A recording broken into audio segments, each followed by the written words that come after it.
Hey everybody, how's it going? I hope you're having a lovely day. I have been trying to get a right to repair bill passed for a very long time. Such a long time that I actually used to have black hair when first time I showed up in Nebraska to talk about this. And there's a video that I did recently where I was talking about the mechanism by which I believe that Nebraska farmers are getting screwed. One of the things I pointed out in this video, most important thing in my opinion, is that all the politicians that vote against right to repair are endorsed by the Nebraska Farm Bureau.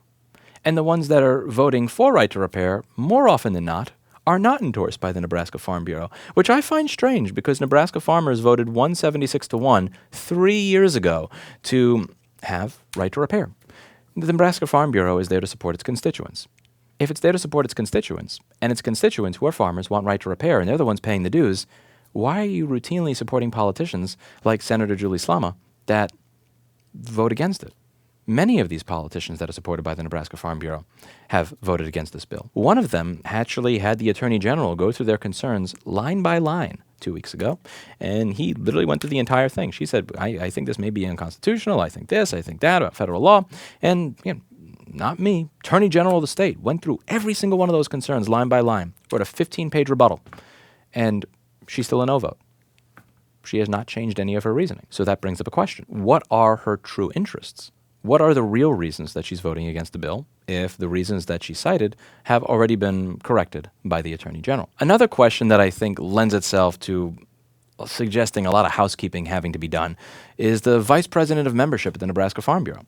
Why is it that the Nebraska Farm Bureau's Vice President of Membership, the gentleman who is going to be speaking with a lot of the members who are talking about and strategizing and trying to work out how they're going to get right to repair passed, somebody who is really qualified, who really understands what farmers are doing, how they're trying to get things done, how they're trying to move the ball forward, why did he go over to work at the direct adversary at the Equipment Dealers Association?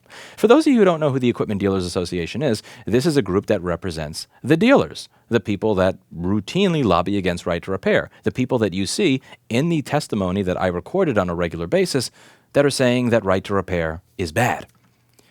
This is the agricultural equivalent of me doing a GoFundMe to raise $700,000 to $900,000 for political lobbying for right to repair and then quitting to go work at Apple.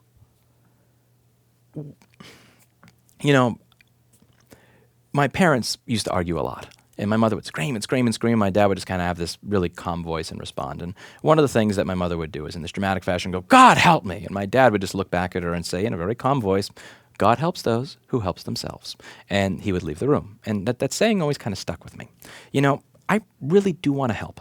We have lobbyists in Missouri. We have lobbyists in Minnesota. We are working on grassroots representation. We are trying to get people in other groups educated on what this movement is and why it matters so that we can have people, just lines out the door of organizations and companies showing up to these politicians' offices and saying, here's why we support this.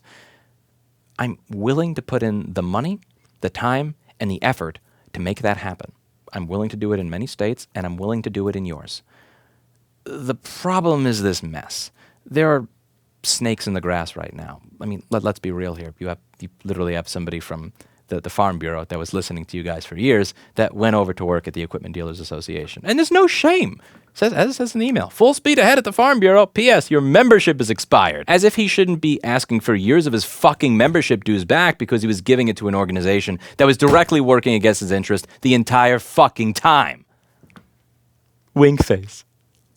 One of the parts that I thought was the most interesting was how one of the senators who is filibustering the bill, who is supporting an out-of-state company and selling out his in-state constituents to do so, was wearing a Scrooge McDuck tie the entire time that he was doing it, with a smile on his face. You realize these people are fucking with you at this point, right? Like, you don't need me to point that out. Why do they feel so comfortable screwing you over? I think it's time for people to start cleaning up house in their advocacy organizations, in their Senate, all around. Please consider this.